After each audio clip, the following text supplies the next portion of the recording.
بسم اللہ الرحمن الرحیم۔ ایک لڑکی کی دینداری کا واقعہ میں آپ کے سامنے رکھنا چاہتا ہوں۔ ایک لڑکی اور بڑی دیندار لڑکی تھی۔ شیخ الاسلام حضرت مولانا حسین احمد مدنی رحمۃ اللہ علیہ نے یہ واقعہ نقل کیا ہے کہ ایک لڑکا لڑکی پر بہت محبت کرتا تھا۔ ایک لڑکا لڑکی سے محبت کیا کرتا تھا تو اس لڑکی کی کسی اور جگہ پر شادی ہو گئی، نکاح ہو گیا، رخصتی ہو گئی، وہ اپنے خاوند کے پاس چلی گئی۔ تو یہ لڑکا اس کے گھر کے آس پاس چکر لگاتا تھا، اس کی محبت کے اندر گرفتار تھا۔ تو اس نے خط لکھا، پیغام بھیجا کہ میری قسمت میں یہ تو نہیں تھا کہ میری آپ سے شادی نہیں ہو پائی، لہٰذا آپ مجھ سے ملاقات کریں۔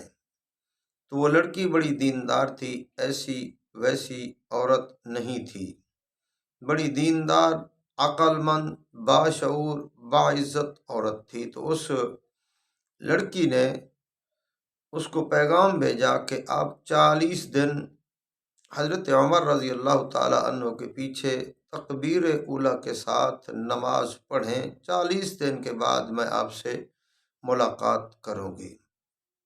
تو وہ لڑکا 40 دن نماز کے اندر لگ گیا، تکبیر اولیٰ کے ساتھ نماز پڑھتا ہے، اور یہ دیندار بیوی، دیندار عورت، دیندار خاتون، حیادار عورت مصلی بچھا کر راتوں کو رو رو کر اللہ سے دعا کر رہی ہے، یا اللہ ادھر تک میں نے پہنچا دیا ہے، آگے تیرا کام ہے، یا اللہ تو دلوں کو پھیر دے، دل تیرے قبضے کے اندر ہے، یا الہ العالمین میں بھی گناہ سے بچ جاؤں اور وہ لڑکا بھی گناہ سے بچ جائے، اس کے دل کو پھیر دے۔ کتنا وہ عظیم نیک خاتون تھی کہ گھر کے اندر بیٹھے ہوئے چار دیواری کے اندر وہ گویا کہ دین کی تبلیغ کر رہی ہے، گناہوں سے خود بھی بچ رہی ہے اور لڑکے کو بھی گناہوں سے بچا رہی ہے۔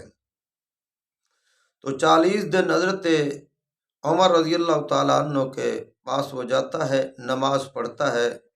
تو 40 دن کے بعد وہ پیغام بھیجتا ہے، پہلے مخلوق سے محبت تھی، اب میری محبت خالق سے ہو گئی ہے۔ پہلے جس نے اس دنیا کو حسین بنایا ہے، اس دنیا کو دیکھ کر دنیا سے محبت ہو گئی تھی، اب اس دنیا کو حسین بنانے والے رب سے محبت ہو گئی ہے، اب خالق سے محبت ہو گئی ہے، اب تیرے ساتھ میرا کوئی واسطہ نہیں ہے، تیرا راستہ جدا، میرا راستہ جدا، اب میں اللہ کا ہو گیا ہوں، اپنے خالق کا ہو گیا ہوں، اپنے رب العالمین کا ہو گیا ہوں۔ تو دیکھیے کتنا نیک خاتون ہے، دیندار خاتون ہے۔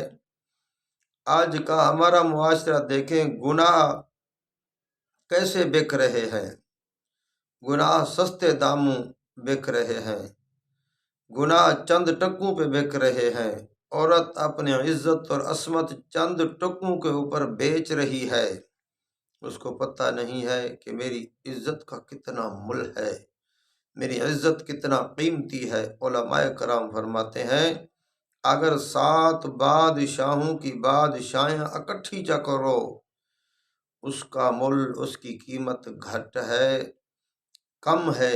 ایک عورت کی عزت کی قیمت 7 بادشاہوں کی حکومت سے بھی زیادہ قیمتی ہے۔ تو آئیے میرے بھائیوں، میری بہنیں، کتنا وہ عظیم عورت تھی جو گناہ سے نفرت کرتی تھی اور پردے کے اندر، چار دیواری کے اندر بیٹھ کر وہ اللہ کا راستہ دکھا رہی تھی۔ تو وہ لڑکا اب اللہ کا عاشق بن گیا، اللہ سے محبت کرنے والا بن گیا۔ تو پھر اس لڑکی نے یہ واقعہ اپنے خاوند کو سنایا، تو اس کے خاوند نے یہ واقعہ حضرت امیر عمر رضی اللہ تعالیٰ عنہ کو سنایا۔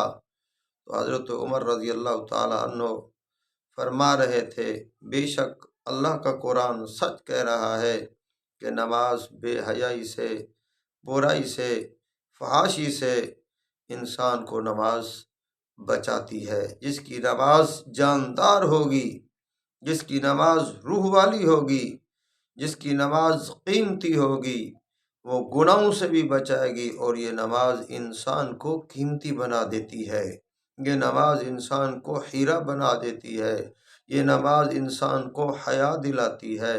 تو آئیے میرے بھائیوں، وہ کتنی دیندار عورت تھی۔ اللہ ہمارے معاشرے کے اندر اس طرح کی بیٹیاں، اس طرح کی بہنیں، اس طرح کی مائیں ہم سب کو عطا فرمائے، جو چار دیواری کے اندر بیٹھ کر بھی اللہ کے دین کی تبلیغ کر رہی ہے، اپنی عزت بھی بچا رہی ہے، اور نوجوانوں کو مصلی پہ لگا رہی ہے، نماز پہ لگا رہی ہے۔ یہ عورت بہت بڑا سرمایہ ہے، یہ بہن بہت بڑا سرمایہ ہے، یہ خاتون بہت بڑا سرمایہ ہے۔